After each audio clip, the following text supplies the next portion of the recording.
generales para después poder analizar cada una de las figuras que regula nuestro Código Penal. ¿Sí? Por lo cual es una cuestión que ustedes no deben meterse y por eso es que nosotros brindamos ciertos lineamientos para que no caigan en estos errores o en estos problemas. ¿Sí?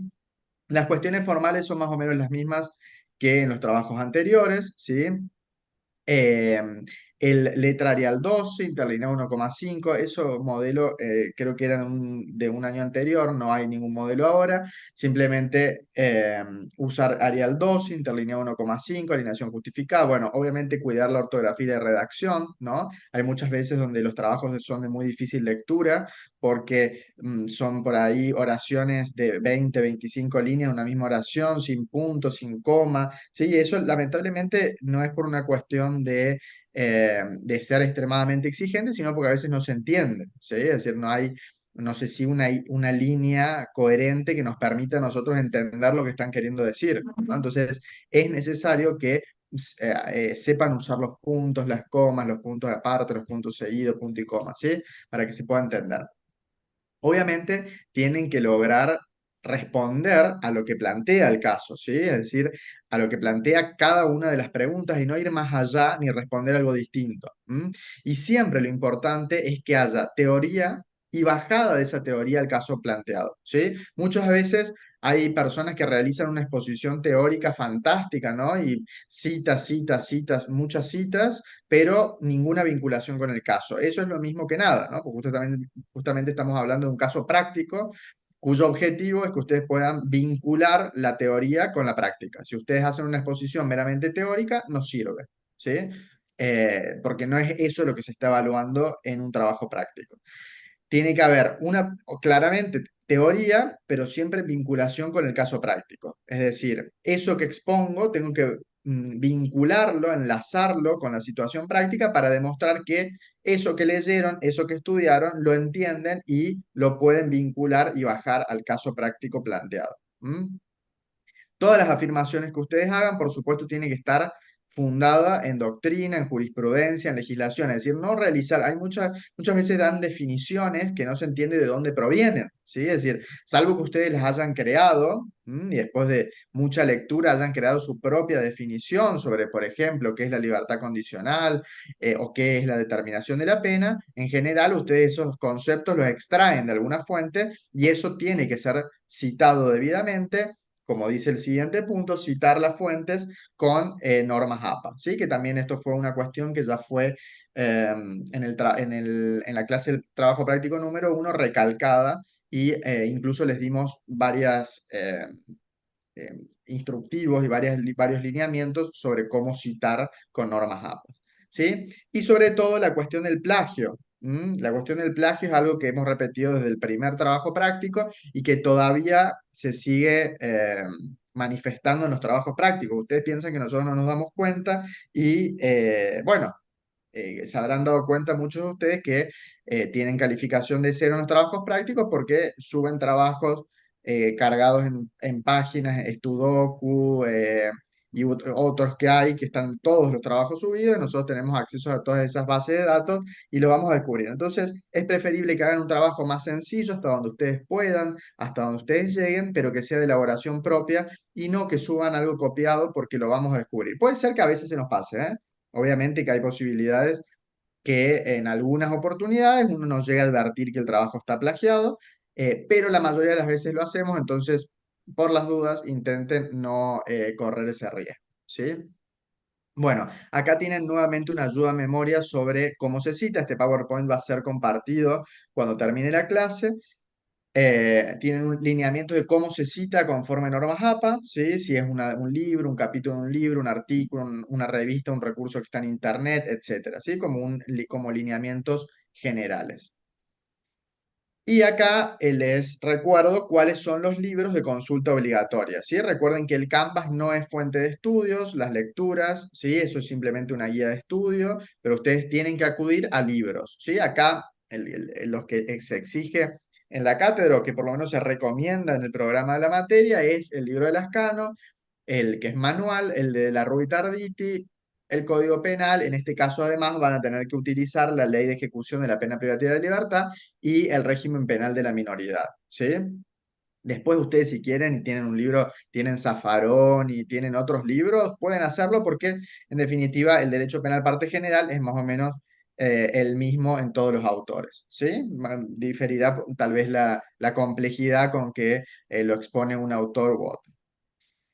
Bien, situación problemática, ahí la tienen plasmada, ustedes ya la conocen, es la misma desde el comienzo. Esto también tengan en cuenta porque muchos de los que plagian los trabajos suben preguntas de trabajos anteriores donde se nombraba Camilo, Florencia, que eran personajes de una situación práctica anterior, ¿sí? Por lo cual, si copian, al menos intentar hacerlo con los nombres de los personajes actuales, ¿sí? Porque es muy evidente cuando suben el trabajo con nombres de personajes de otro caso práctico.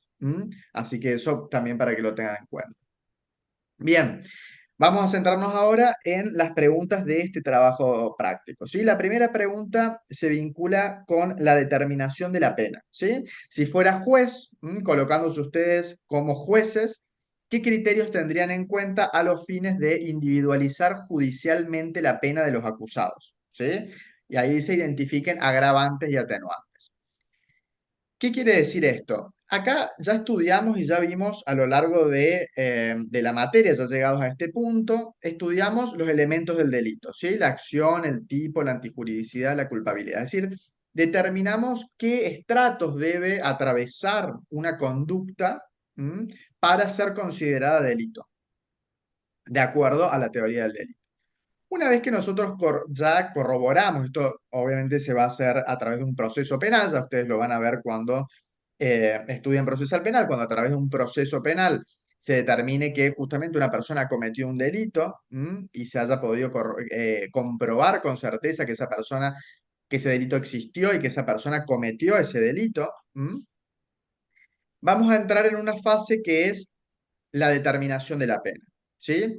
La determinación de la pena básicamente implica el acto mediante el cual se van a establecer las consecuencias de un delito, es decir, determinar qué consecuencia jurídica le corresponde a un determinado delito.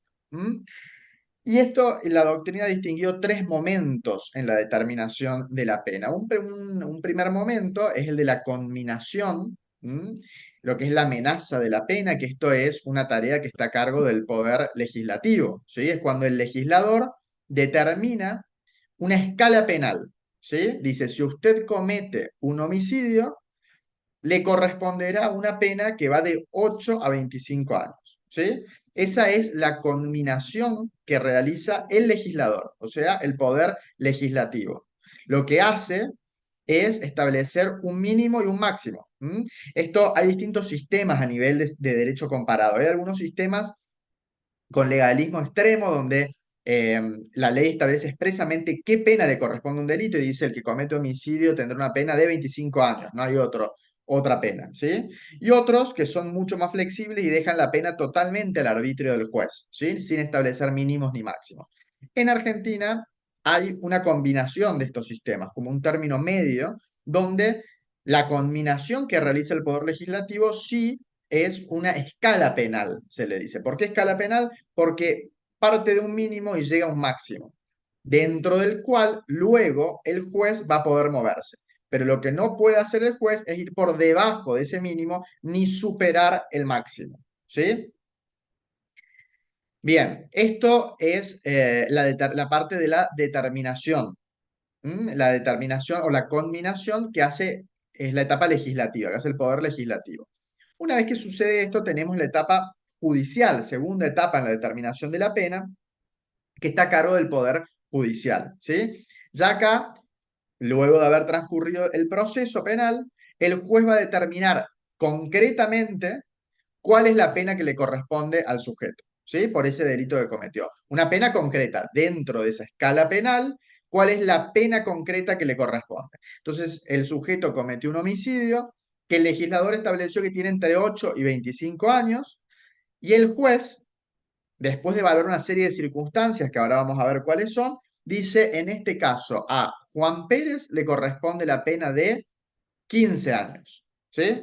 Ahí el juez fija la pena, fijación judicial de la pena, a cargo del Poder Judicial, ¿sí? De los jueces. Por eso se dice que en nuestro sistema hay una determinación legal relativa y una determinación judicial absoluta. ¿Sí? ¿Por qué? Porque el legislador establece una determinación, pero que es relativa. ¿Por qué? Porque hay un mínimo y un máximo, pero no establece una pena en concreto. Y una determinación judicial absoluta, porque después sí, el juez va a tener que determinar absolutamente, de manera concreta, cuál es la pena que le corresponde al sujeto en ese caso concreto. ¿Mm? Por eso ustedes van a ver que hay homicidios en donde el autor es condenado a 8 años, el mínimo, y hay otros donde van a ver que está condenado a 20. Usted dice, bueno, pero si los dos son homicidios. Sí, bueno, pero no es lo mismo un homicidio sumamente violento, donde a la persona a lo mejor se le pegó 3 tiros enfrente de la familia, solamente para robarle un celular, etcétera, que a lo mejor una cuestión más simple, sin tanta violencia, ¿sí? Y a lo mejor en la determinación de la pena el juez considera que no reviste la gravedad como para superar el mínimo legal. ¿Sí? Una persona sin antecedentes, un hecho que no fue sumamente violento, etcétera, puede aplicársele el mínimo. ¿Mm? Y la tercera etapa en la determinación de la pena es la etapa administrativa o ejecutiva, que es la que está a cargo del servicio penitenciario, poder ejecutivo, junto con el Poder Judicial, porque hay un control judicial permanente, ¿sí? Es decir, ¿por qué decimos que es el Poder el Ejecutivo a través del servicio penitenciario? Porque es cuando el sujeto ya está cumpliendo la pena, cuando se está ejecutando la pena del sujeto, de la persona condenada, se produce lo que se denomina la reindividualización de la pena, que tiene que ver con determinados beneficios que el sujeto puede ir teniendo a lo largo de su tratamiento penitenciario, que puede permitir que se le descuenten algunos días, que se le otorguen salidas transitorias, que se le otorgue la libertad condicional, que se le otorgue una prisión discontinua, o una libertad asistida, etcétera, que son, en definitiva, formas de reindividualizar la pena, a través de estos institutos que contempla la ley de ejecución de la pena privativa de la libertad. ¿Sí? Por eso es la última etapa, la etapa administrativa o ejecutiva, que si bien está a cargo del servicio penitenciario, en las tomas de decisiones, siempre hay un control judicial permanente y a su vez hay determinadas decisiones que la propia ley de ejecución deja en cabeza exclusiva del juez de ejecución penal. ¿Sí? Bien. Em, Bien, en la etapa judicial, que es en la que nosotros nos vamos a centrar ahora, fíjense que otro de los temas que trata esta unidad son las teorías de la pena, ¿sí? Dependiendo de la etapa o el momento de la determinación de la pena, va a regir una u otra teoría de la pena, ¿sí? Las teorías absolutas, las teorías relativas de la pena. En nuestro sistema rigen las teorías relativas de la prevención, ¿sí? Nada más que dependiendo del momento va a regir una u otra, ¿sí? En la etapa legislativa, por ejemplo, rige la prevención general, ¿sí? ¿Y por qué rige la prevención general? Bueno, porque en general el legislador para determinados delitos establece mínimos en la escala penal que no impliquen una reacción una pena tan leve que puede generar alarma social, ¿sí?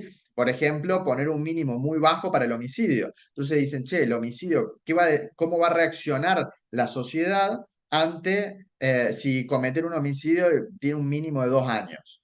Entonces, ahí rige la prevención general, esta amenaza de pena que está dirigida a la generalidad, a la sociedad, de que si comete ese delito va a tener una pena relevante, ¿sí? Entonces, la prevención general rige en esa etapa, en esa etapa legislativa. Ya cuando nos vamos a la etapa judicial, lo que rige esencialmente es la prevención especial, ¿sí? Es decir, determinar cuánta pena necesita un sujeto para lograr el fin de la pena. ¿Qué fin tiene la pena en nuestro ordenamiento? Que el sujeto no vuelva a delinquir. Cuando se habla de reinserción social, a lo que hacemos referencia es a eso, a que el sujeto no vuelva a delinquir. Y para eso, justamente, para que se reinserte socialmente, para que el sujeto no vuelva a delinquir, el juez va a tener que determinar en el caso concreto cuánta cantidad de pena es necesaria para que eso suceda. ¿Sí? Y para eso tiene que tener en cuenta, por un lado, el principio de legalidad, porque hay un mínimo y un máximo que tiene que respetar, que ya estableció el legislador, y a su vez el principio de proporcionalidad. ¿Qué quiere decir esto? Que va a tener que analizar la gravedad del injusto concreto, del caso concreto, ¿sí? Esto que les decía, si el hecho fue muy violento, no fue muy violento, cuál fue el motivo por el cual la persona decidió cometer ese delito. No es lo mismo un hurto vinculado a una situación de hambre o una persona que se dedica a robar. Como hábito o es una actividad usual, ¿sí? No es lo mismo una extrema violencia desplegada sobre la víctima que simplemente haberle disparado una vez, ¿sí? No es lo mismo un robo donde yo le coloco a la víctima un arma sobre la cabeza que si solamente la amenazo con el arma mirando al suelo, ¿sí? Son todas situaciones que permiten ponderar la gravedad del injusto. Y además la gravedad de la culpabilidad. ¿Qué quiere decir esto? Del sujeto en particular, ¿sí? Si esa persona, por ejemplo, tenía un grado de instrucción suficiente o no, la edad de la persona, ¿sí? Si era muy joven, si no, si era una persona que tenía una enfermedad como es la adicción a las drogas y que por lo tanto también afecta su culpabilidad, etcétera, ¿sí? Todo eso es lo que va a tener que tener en cuenta el juez al momento de determinar la pena en concreto, ¿sí? Bien, entonces, cuando esta es la parte en la que ustedes se tienen que centrar en este momento, en la determinación judicial de la pena. Pues ustedes se colocan como jueces y van a tener que ver, en este caso, Nancy y los demás sujetos, qué pena le pondrían, ¿sí? Y para determinar qué pena le pondrían, nosotros habíamos dicho que, a ver, yo había planteado en su momento, creo que en el primer trabajo práctico, que tomaran en cuenta la escala del robo calificado por el uso de armas. Así que no se pongan a armar líos con qué calificante, qué si hay amenaza, no hay amenaza, si es robo con arma operativa, no operativa. Que usemos la escala del robo calificado por el uso de arma, ¿sí? Eh, en este caso arma impropia, porque en un momento dice que le pega con un culatazo, si mal no recuerdo, que es de 5 a 15 años. Si quieren usar el de robo con arma operativa, también pueden hacerlo, ¿sí? Que es de 6 años y 8 meses a 20. ¿Mm? Eso queda a criterio de ustedes, no es un problema, pero fijen la escala penal que van a usar y dentro de esa escala dar las razones de por qué van a poner una pena y no otra, ¿sí? Bien, justamente para hacer esto, el Código Penal establece los artículos legisla en los artículos 40 y 41 cuáles son las circunstancias individualizadoras de la pena que el juez tiene que tener en cuenta para agravar o atenuar la pena. ¿Sí? Fíjense que yo ahí le marqué con rojo, con colores, cuáles son las distintas circunstancias. ¿Mm? Siempre que sean penas divisibles, ¿sí? ¿Por qué hablo de divisibles? Porque si es una pena perpetua yo no la puedo mensurar, sino que es una pena única, yo voy a poder moverme dentro de la escala penal, ¿sí? Bueno, ¿qué Nicolás, circunstancias? ¿Sí? buenas tardes. Sí, Una Renzo. consulta, para hacer la evaluación del grado de culpabilidad, ¿no? Que hablabas, por Sí, ejemplo, adicción a algún tipo de enfermedad mental o algo que conducen justamente sí, a la actitud de Nancy, en este caso puede ser. sí. ¿Podemos evaluar o intuir situaciones hipotéticas sin tener la información, por ejemplo, informes psiquiátricos o antecedentes, digamos, Sí, de esta índole? guarda con la cuestión de si la persona era imputable o no imputable, porque eso no hace a la mensuración de la pena, porque si la persona no es imputable, no tenemos culpabilidad, entonces no hay delito, no se Pero le puede podemos, aplicar pena. bien, por ejemplo, podemos intuir en esa situación, tomo el caso de Nancy nuevamente, que en Sí, base al accionar de ella en el acto, en el caso en cuestión, ¿no? De estudio, sí. podemos intuir que tenía algún problema y en base a eso solicitar alguna información extra, Sí, pensando a en la ver, evaluación, ¿no? lo que sí pueden hacer es, como el caso, lo que plantea, o sea, a ver, del caso ustedes pueden sacar muchas circunstancias relativas al hecho, ¿sí? O sea, si el hecho fue realmente grave o no, si implicó el acceso, por ejemplo, un robo donde implicó el acceso a un domicilio, que es un lugar más protegido, ¿sí? Porque Bien. es un ámbito de intimidad, etcétera. Hay circunstancias que ustedes tienen descritas en el caso y pueden usar. Pero es cierto que ustedes no tienen las circunstancias personales de los sujetos, ¿sí? Que estas son cuestiones que cuando hay un juicio, el juez consulta y averigua justamente para ponderar la pena, pero ustedes no las tienen. Entonces, en este caso pueden hipotetizar algunas situaciones, ¿sí? Bien, ok, Imaginarse la edad, imaginarse el grado de instrucción, y si tiene alguna adicción, etcétera, pueden, siempre que ustedes justifiquen eso, es decir, justifiquen el por qué eligen esa pena, está bien, ¿sí? O sea, hay circunstancias que pueden agregarlas porque el caso, esas cuestiones particulares de cada sujeto no las describe, ok. ¿sí? Bueno, gracias. Bien, de nada. Bien, hay circunstancias entonces para mensurar la pena que están vinculadas al hecho, ¿sí? Fíjense, la naturaleza de la acción, de los medios empleados, lo que les decía, no es lo mismo el que mató por ahogamiento o quemando a la persona que el que simplemente le pegó un tiro, ¿sí? Hay un plus de violencia si yo decido prenderle fuego a la persona. ¿M? Los medios empleados, ¿sí? No es lo mismo si yo simplemente te arrojo una botella y eso es un arma impropia, a si yo uso un cuchillo y ese cuchillo te lo apoyo en la panza, que si solamente te amenazo desde lejos, ¿sí? Porque por el mayor grado de temor que le puedo causar a la víctima colocándole o apoyándole el cuchillo en la panza. Es decir, hay todas esas cuestiones que hacen la naturaleza de la acción de los medios empleados puede ser ponderada, ¿sí? Lo mismo lo referido a la extensión del daño y del peligro causado, ¿sí? Fíjense, el daño psicológico, si yo entré a una casa donde había una mujer sola a robarle y esa mujer después a partir de las pericias surge que quedó traumada, no puede vivir más sola a raíz del miedo que le quedó por el robo violento que sufrió, yo puedo ponderar la extensión del daño, es un gran daño psicológico a la víctima, ¿sí? O si el botín que lograron llevarse, en vez de ser solamente 500 pesos, es 2 millones de pesos, ¿no? O sea, una extensión del daño es mucho mayor, ¿no? El perjuicio económico. ¿M? Eso también puede servir para mensurar la pena. ¿M?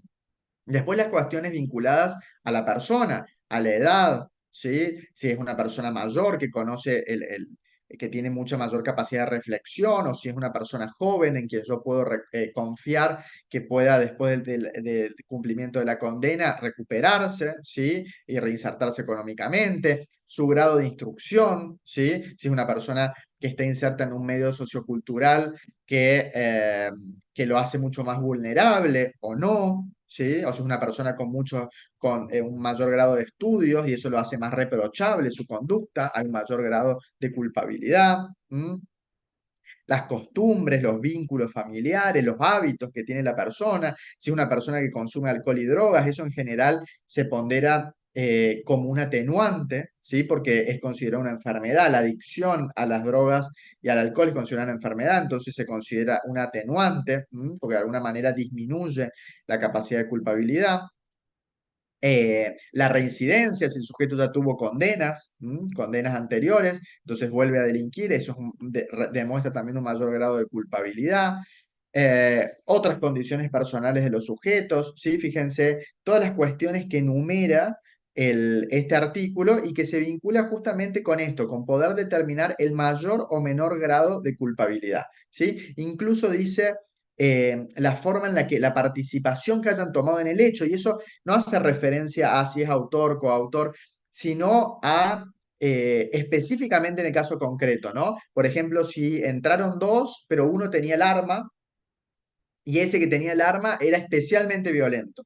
Entonces, si bien los dos cometieron un robo con arma, yo voy a poder agravarle la pena a aquel que los testigos cuentan que era mucho más violento, que les pegó con el arma, que los empujó, ¿sí? ¿Se entiende? Es decir, esa persona en el caso concreto, por más que los dos sean coautores, va a tener un mayor grado de culpabilidad por su participación en concreto en el caso, ¿sí?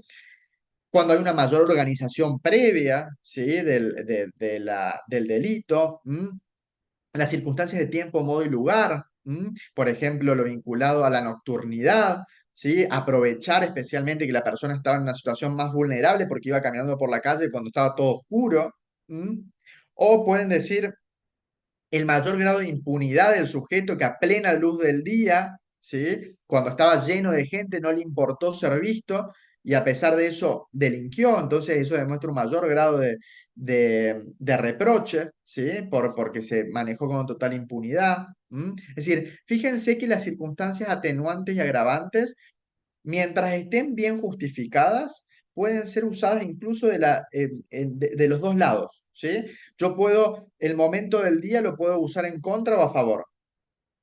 ¿Sí? Fíjense esto que les decía. Puede ser que el día a mí me demuestre un mayor grado de impunidad o puede ser que a la noche yo diga que hay un mayor grado de vulnerabilidad y use las dos circunstancias, las puedo usar para un lado o para el otro. ¿Mm? Lo importante siempre es que ustedes vinculen estas o justifiquen la pena que van a imponer eh, con algunas de estas circunstancias que demuestren un mayor grado de peligrosidad, un mayor grado de culpabilidad del sujeto, ¿sí? Y que demuestre por qué el sujeto necesita más o menos cantidad de pena para lograr su reinserción social. Reinserción social, como les decía, entendida como el hecho de que el sujeto no vuelva a delinquir. Eso es lo que importa cuando yo impongo una pena, que la pena le permita al sujeto no volver a delinquir. Nos aseguremos que el sujeto, luego de que transite ese tratamiento penitenciario, no vuelva a delinquir. ¿Sí? Para eso, como les decía, el código establece que debe haber un contacto de visu del juez con el imputado, porque es lo que le permite justamente conocerlo y eso también le permite mensurar la pena por la impresión que da el sujeto, ¿no? Esto ustedes no lo van a tener, por eso les digo que hay algunas cuestiones que ustedes pueden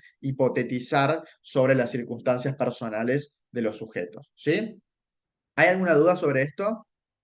Fíjense que yo acá también le fui poniendo las relativas al hecho, ¿sí? Las relativas a la persona, ¿sí? Respecto a la vida de la persona, respecto a la persona y al hecho. Y acá les decía el grado de participación, la calidad de los motivos que tuvo para delinquir. ¿Sí? Imagínense si por una discusión, porque el compañero miró mal a la novia, el imputado le pega un tiro.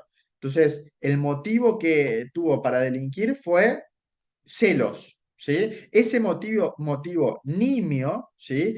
Absolutamente desproporcionado, puede ser usado en contra, ¿sí? Es decir, es un motivo absolutamente intrascendente para quitarle la vida a una persona. Si bien no hay motivos que avalen esto, hay motivos más nimios que otros, ¿sí? Entonces, esto también puede, como lo dice el mismo código, los motivos que lo llevaron a delinquir, ¿sí? Bueno, y ahí tienen las demás circunstancias. Acá les decía para qué sirven estos criterios, como les digo, para la peligrosidad del sujeto, para determinar la gravedad del injusto y la culpabilidad del autor, ¿sí? Lo que sí tienen que tener en cuenta además es que, como les digo ahí abajo, cuidado, no valorar situaciones que ya forman parte del tipo, porque eso implica la prohibición de doble valoración. ¿Qué quiere decir eso?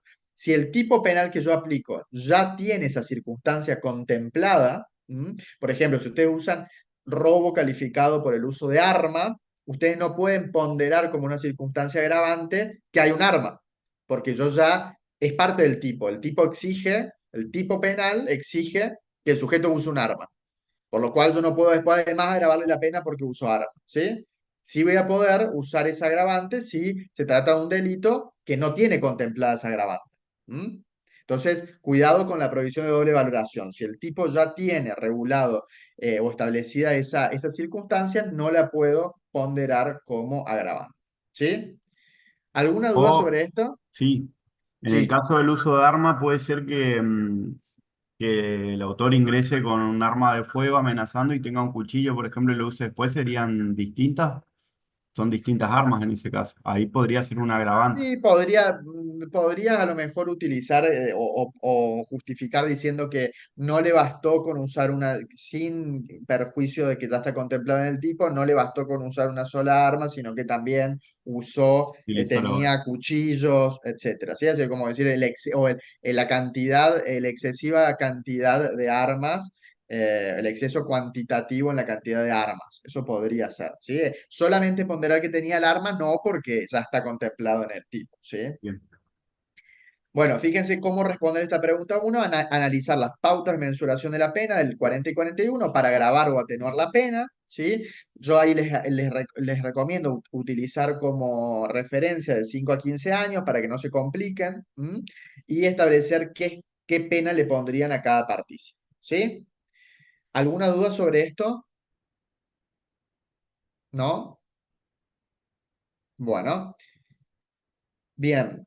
Segunda pregunta. ¿Querés que empiece Lucas yo con esta y después seguís? Hola, Sí. Lucas, ¿querés que empiece yo con este? dale.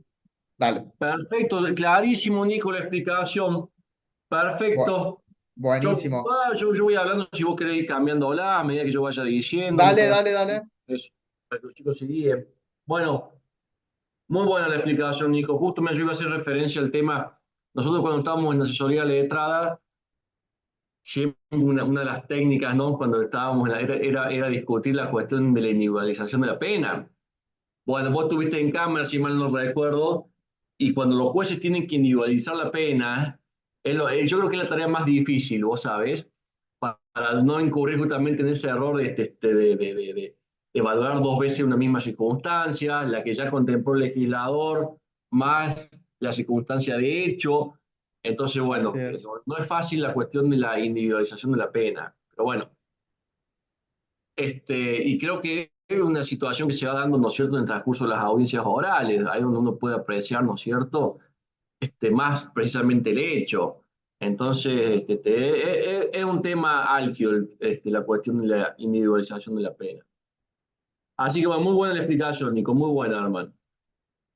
Bueno, chicos, yo sigo acá, vamos a hablar un poquito de la libertad condicional, que era la pregunta número 2 que tenemos que responder en el trabajo práctico. Adhiero totalmente a lo que el profe Nico dijo al comienzo en relación a los trabajos prácticos y lo voy a volver a remarcar, que tienen que desarrollarlo personalmente el trabajo y como bien dijo el profe Nico, a ver, yo prefiero un trabajo corto, pero de elaboración propia y no los trabajos copiados, ni pegados, ni, sí, por más que ustedes cambien la idea, los párrafos del lugar, de arriba, abajo, al medio, nosotros nos damos cuenta porque hace años que estamos en esto y cuando corregimos todos los trabajos juntos. Entonces nos suenan las ideas, sabemos de dónde salen. Entonces, a ver, aprovechen estas clases, aprovechen esta nueva metodología que estamos utilizando en la FACU de compartir a través del PowerPoint los temas, ¿sí? Ya lo estamos orientando un montón en las respuestas que ustedes tienen que dar. Así que mejor que esto, mejor material que esto no van a tener. Así que aprovechen y hagan trabajos de producción personal y que sean artesanales los trabajos, ¿sí? No en masa como suelen presentarse, porque van a terminar perdiendo la regularidad de la materia por una soncera. Entonces, el desafío es hacerlo a los trabajos de manera personal. ¿Está claro?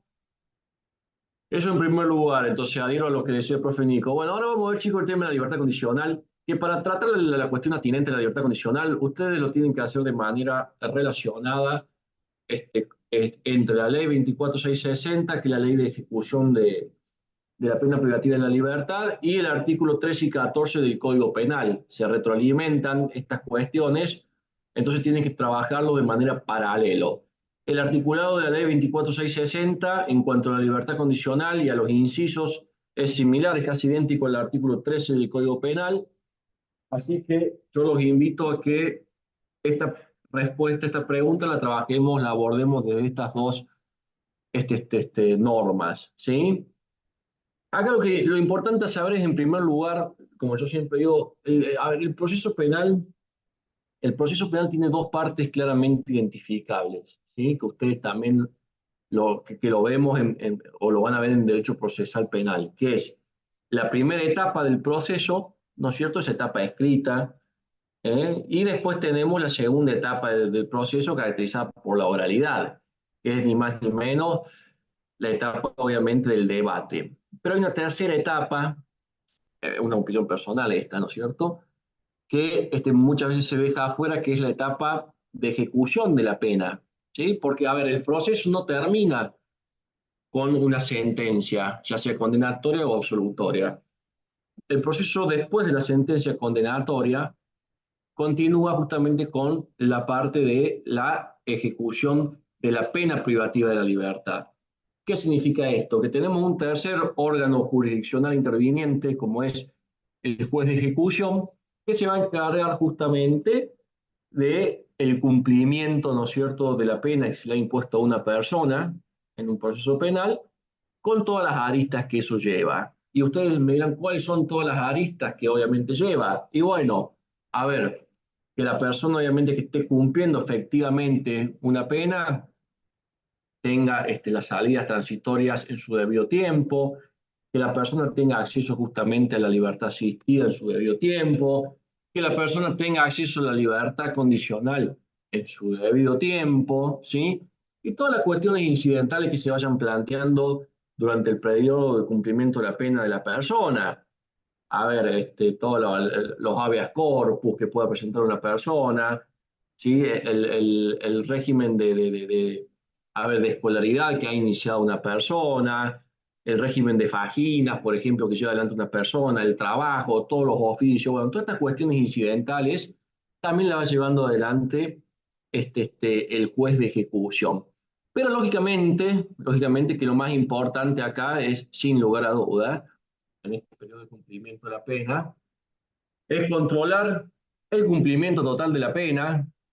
Cuando una persona es condenada, se le impone una fecha de cumplimiento total de la pena, dependiendo de los años, obviamente, que se le ha fijado como sanción, y las respectivas salidas, la respectiva libertad condicional o la libertad asistida. Nosotros acá en la respuesta número 2 vamos a hacer hincapié en lo que es la libertad condicional de las personas y qué es lo que tenemos que tener en cuenta cuando hablamos nosotros de la libertad condicional. Debemos tener en cuenta básicamente una cuestión temporal, es decir, a partir de qué momento una persona está en condiciones de solicitar el beneficio, ¿no es cierto?, de la libertad condicional. Y en segundo lugar, debemos tener en cuenta cuáles son las causales que habilitan, ¿no es cierto?, a que la persona pueda acceder a la libertad condicional, básicamente. Entonces, yo la primera aclaración que voy a hacer acá, y por experiencia que yo he tenido trabajando en un juzgado de ejecución tiempo atrás, es que, gracias, ahí justo me pasó el Nico, gracias Nico.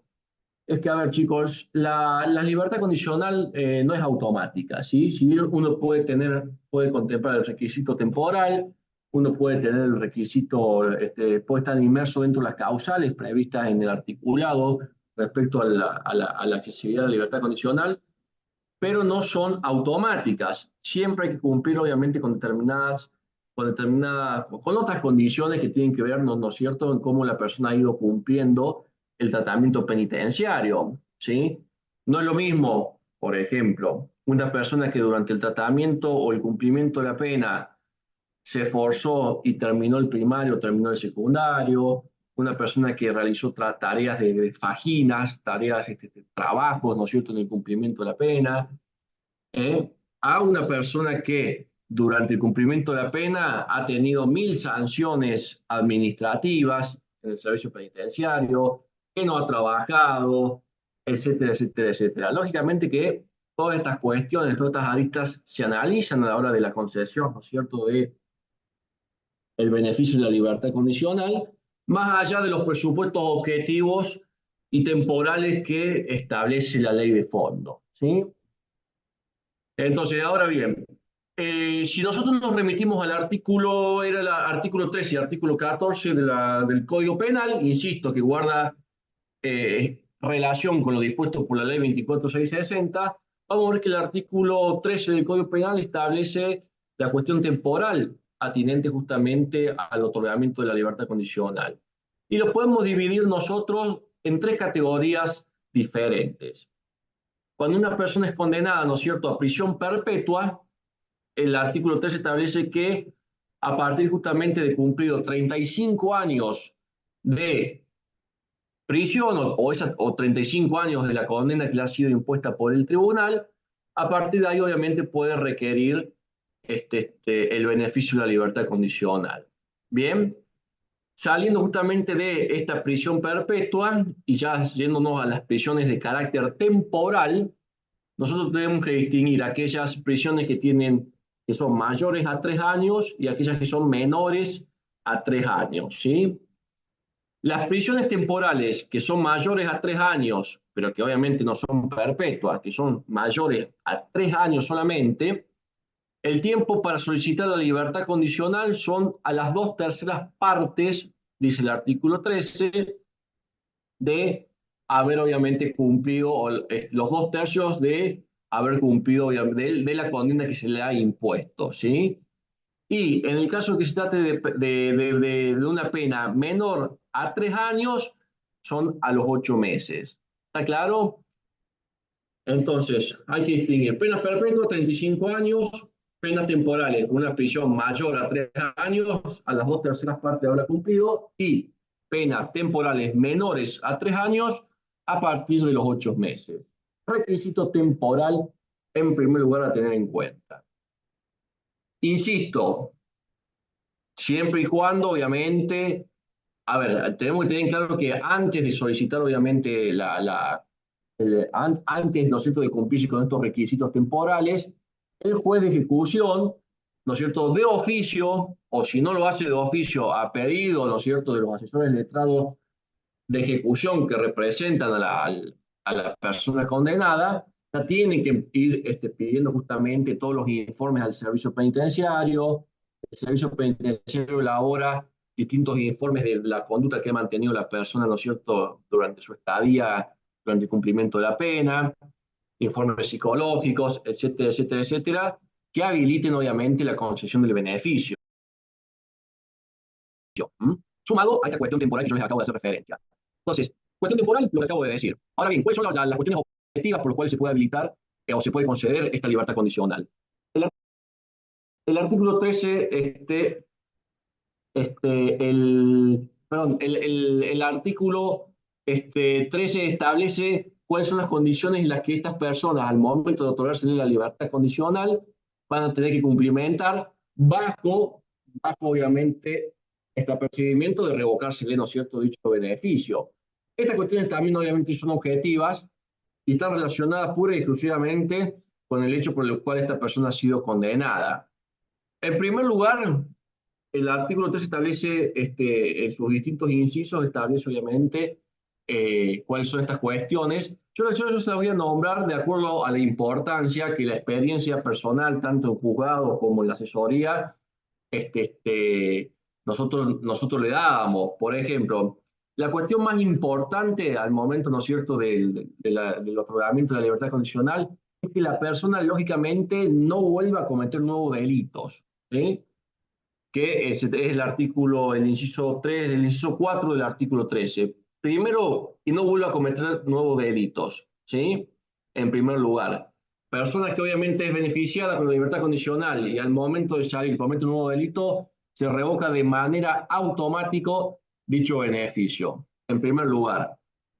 En segundo lugar, la persona obviamente tiene que fijar un domicilio fijo al momento de salir de ahí. Algunos me dirán, a mí me ha pasado cuando nosotros defendíamos gente, doctor, pero no tengo un domicilio, ¿yo qué domicilio voy a fijar para libertad condicional si yo estuve preso durante 10 años? Por darle un ejemplo. Bueno, a ver, no hace falta que se trate de un domicilio, obviamente, que tenga la persona que ha sido condenada, sino que puede tratarse de un domicilio de una tercera persona allegada a la persona, obviamente, condenada y que está en condiciones de recuperar su libertad, y que obviamente pueda fijar ese domicilio. Lo importante es que la persona tenga ese domicilio, que ese domicilio sirva para citarlo ante algún eventual problema o ante una eventual notificación. Entonces puede ser un domicilio de una tercera persona debidamente acreditado y que obviamente sea allegada a la persona, ¿no es cierto?, que va a ser la beneficiaria de este régimen de libertad condicional. Veo que han levantado una mano, perdón, recién veo Luciana. Sí, profesor, le quiero hacer una consulta. Vos, Voy a bajar te el escucho, volumen. te escucho cortada, Luciana, perdón. Ahí está. ¿Ahora me escucha bien? ¿Hola? Más o menos, medio así. A ver, decime.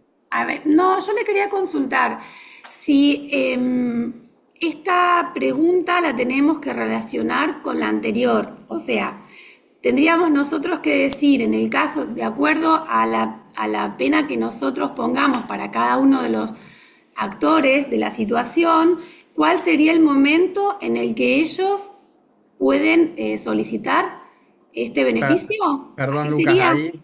ahí justamente más adelante lo dice otra de las filminas, pero sí, esa es la idea. Acá a ver si lo voy a adelantar un poquito acá. ¿Cómo responder la pregunta 2?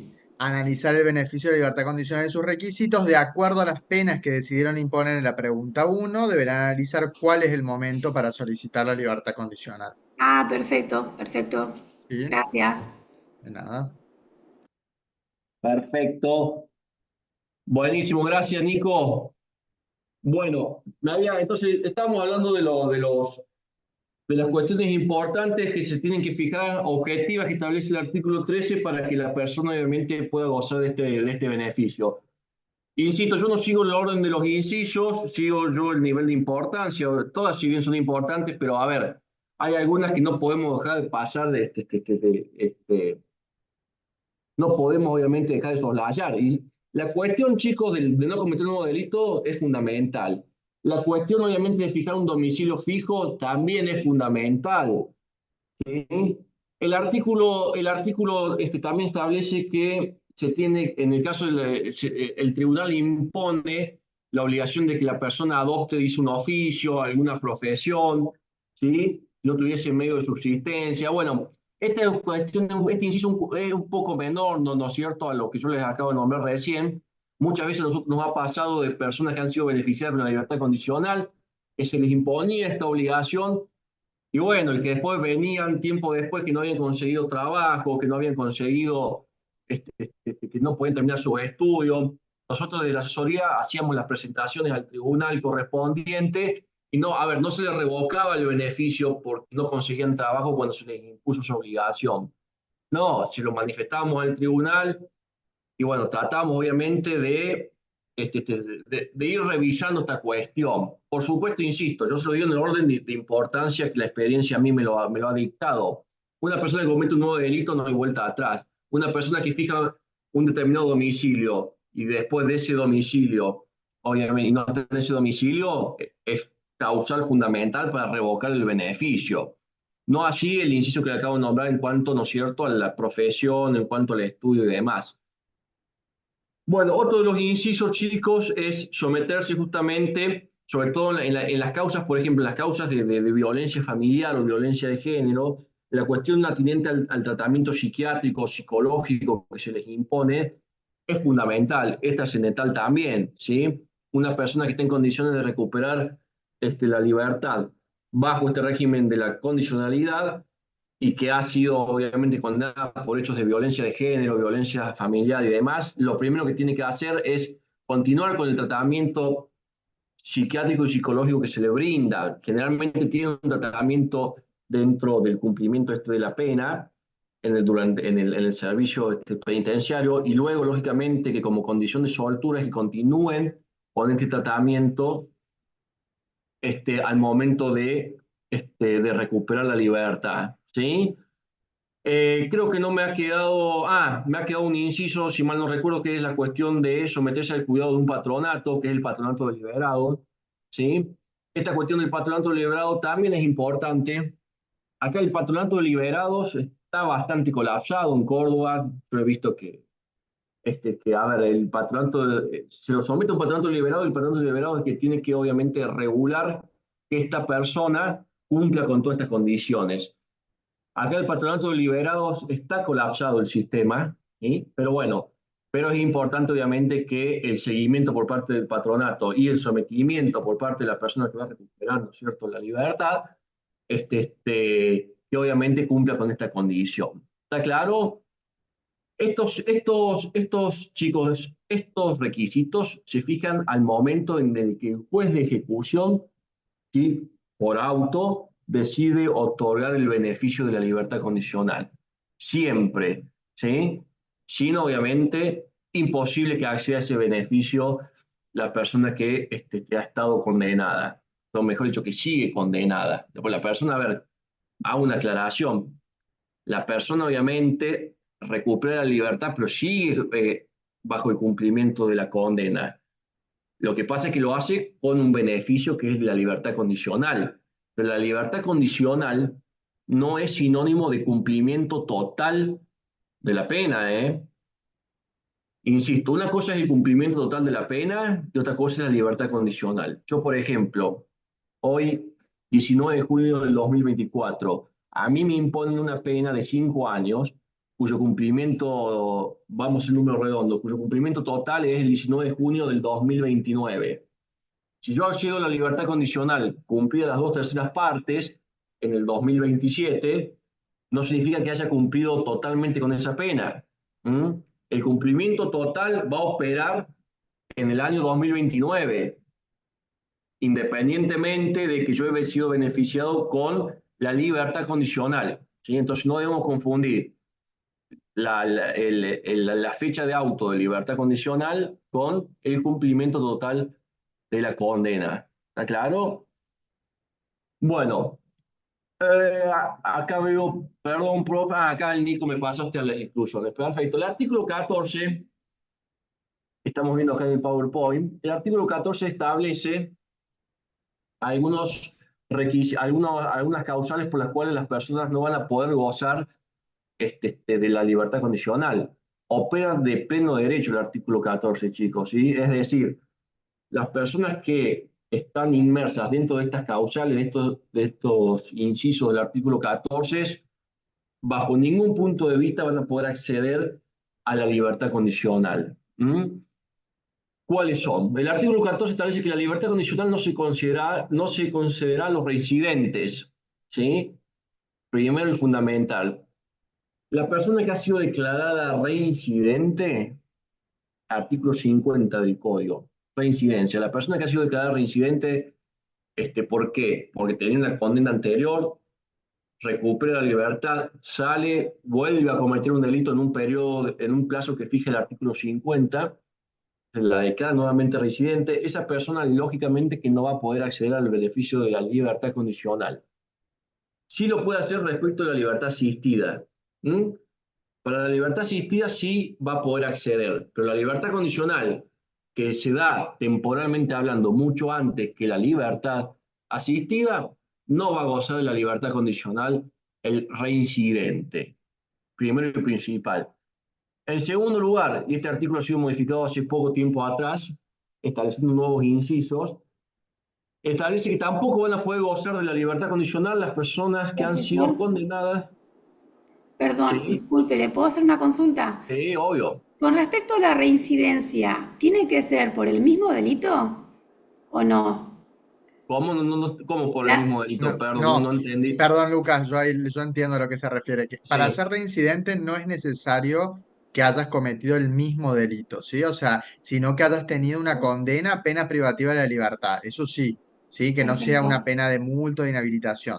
La reincidencia se da, el artículo 50 lo establece, cuando la persona es condenada nuevamente por otro delito de pena privativa de la libertad, ¿sí? Y siempre que no hayan pasado los tiempos que establece el artículo 50, ¿sí? No es necesario que sea el mismo delito, en el caso de que sea el mismo delito, en realidad se trata de un reincidente específico, ¿sí? Pero Perfecto. eso no es lo que exige la ley para que la persona sea declarada reincidente, basta con que sea reincidente en el sentido de que haya sido condenado nuevamente a una pena privativa de libertad sin que hayan pasado los plazos del artículo 50, ¿sí? Perfecto, muchas gracias, profesor. Ah.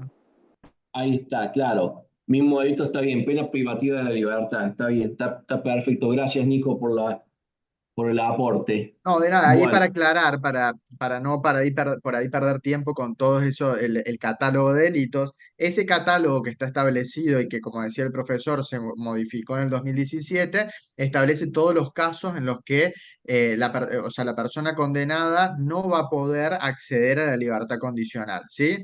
Algunos... Es decir, en la jurisprudencia de Córdoba, sobre todo, esto ahí creo que la filmina que viene lo establece, ha declarado la inconstitucionalidad de este artículo en algunos precedentes justamente por considerar que viola el principio de igualdad ante la ley y los principios que rigen la ejecución de la pena privativa de libertad, como el de progresividad, proporcionalidad y especialmente el mandato de resocialización. ¿Sí? Básicamente por considerar que al establecer un catálogo de antemano de delitos en los que se considera que la persona no puede acceder, lo que en definitiva hace es quitarle a esa persona la posibilidad de transitar el tratamiento penitenciario, que tiene que ser específico y personalizado para cada sujeto, y por lo tanto, en el caso en que este catálogo rija, en definitiva no se estará permitiendo que esas personas puedan tener un tratamiento particular para su caso, porque de antemano ya le voy a excluir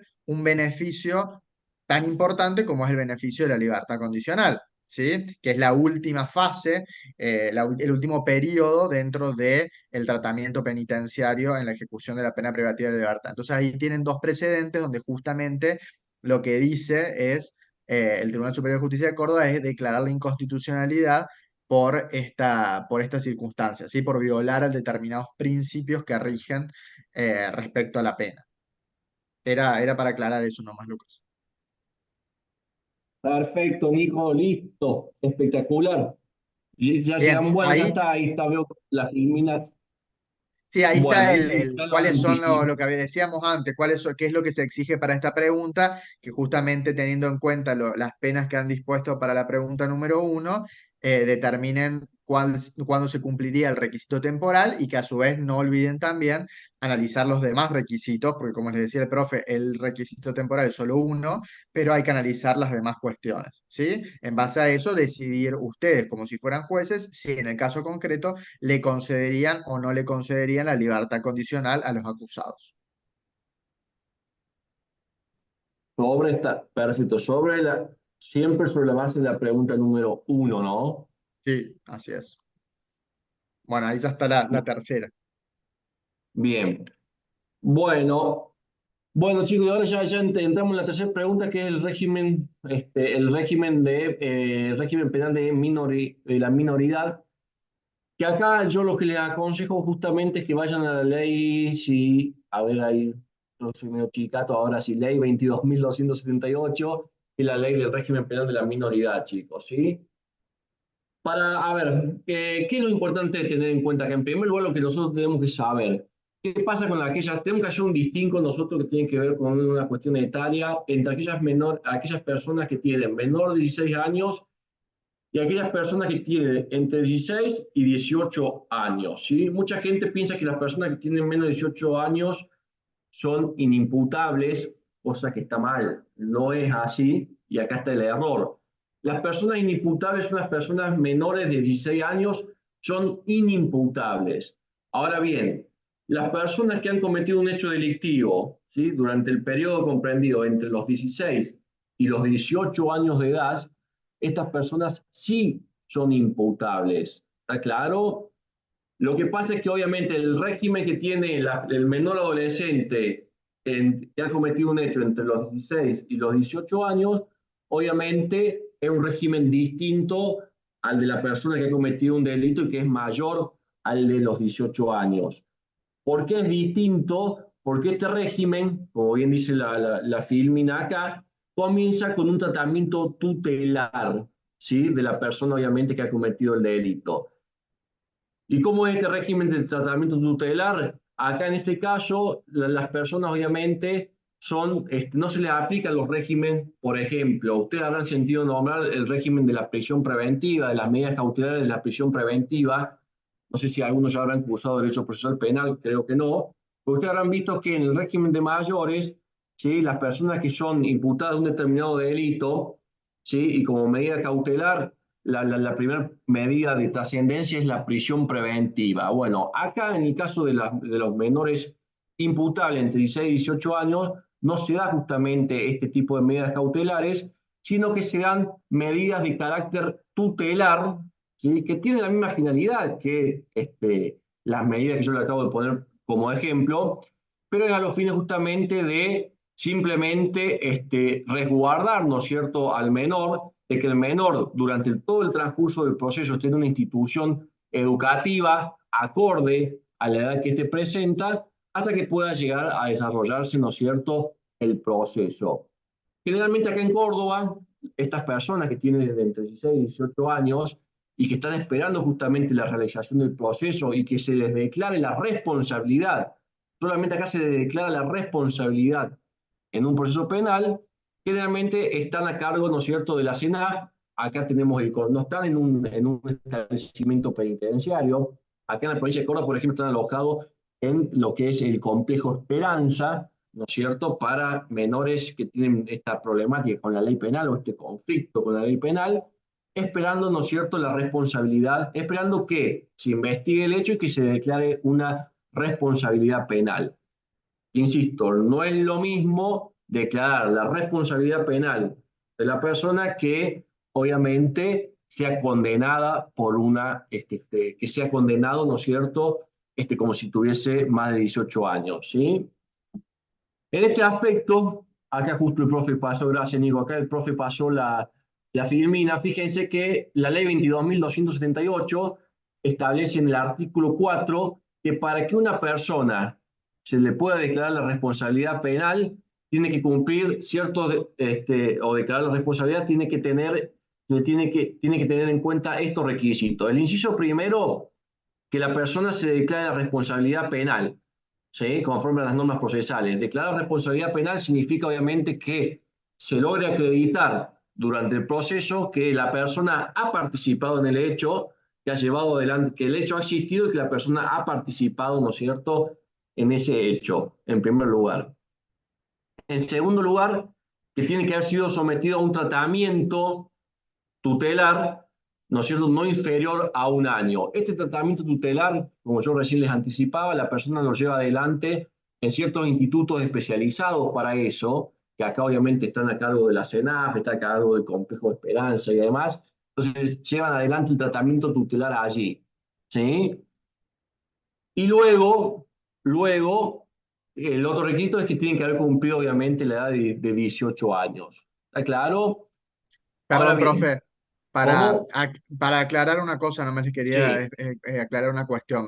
O sea, acá lo que tienen que comprender es que hay dos juicios distintos. A ver, el proceso para los menores entre 16 y 17 años tiene un carácter, como les decía el profe, esencialmente tutelar. O sea, lo que se busca no es un castigo, ni tampoco disponer medidas, como les decía el Vos sabés profe, que de... se te corta, eh, perdón, Nico, como perdón, que ¿no se te escucha? escucho cortado. ¿A alguien, me escucha el resto bien o no? Sí, sí, se escucha bien, Nico. Ah, bien. Bueno, entonces, lo que tiene es un carácter claramente tutelar. ¿Esto qué quiere decir? Que lo que busca es justamente el cuidado de ese menor, ¿sí? O sea, tratar de que ese menor, tomar determinadas medidas tendientes a que ese menor no vuelva a delinquir, salga del régimen penal, ¿sí? Por eso se trata de medidas tutelares de carácter educativo, ¿sí? Y hay distintas medidas, ¿no? Una de ellas es entregar la custodia a los padres del menor, justamente para que los padres tengan la custodia y tomen determinadas decisiones respecto a él. Puede disponerse que sea incorporado, si no estaba yendo al colegio, que sea incorporado al régimen educativo. Puede establecerse una cuestión, un tratamiento en particular, darlo también que lo disponga la CENAF, que es la Secretaría de la Niñez y Adolescencia, ¿sí? Y como última, fíjense que ahí en estos artículos que se enumeran, sobre todo en el artículo 87 de la Ley 9944, que es de Córdoba, tienen un montón de ejemplos de medidas tutelares, y la internación es como el último, la última ratio, ¿sí? Como la última posibilidad, que es como les decía el profe, que quedan dentro de un establecimiento como es el Complejo Esperanza, por ejemplo, acá en Córdoba, ¿sí? Que son establecimientos para menores. Pero es la última ratio. Y este juicio, este doble juicio que les decía el profe, es por un lado la declaración de responsabilidad, a diferencia de lo que pasa en los mayores, que implica determinar que el menor cometió un hecho típico, antijurídico y culpable, pero después, para imponerle pena, yo voy a tener que corroborar estos requisitos que dice el artículo 4. O sea, por un lado, que se le haya declarado responsabilidad recién que haya cumplido 18 años y que haya sido sometido a un tratamiento tutelar de por lo menos un año, ¿sí? Por eso, en un montón de casos, en la mayoría de los casos de los menores, no hay imposición de pena, sino que si se cumplió adecuadamente el tratamiento tutelar, se procede a su absolución, ¿sí? Si se decide imponer pena, ¿sí? Porque, por ejemplo, este tratamiento tutelar fracasó, entonces voy a poder aplicar una pena reducida a la de la tentativa, ¿sí? O una pena sin reducción. Son las posibilidades que da este artículo 4. Y eso va a depender del resultado del tratamiento tutelar, ¿sí? Entonces, acá en esta pregunta 3, nosotros lo que pide justamente esta pregunta es que analicen el régimen penal de la menoridad, que se centren en Marcelo, que es un menor adolescente punible.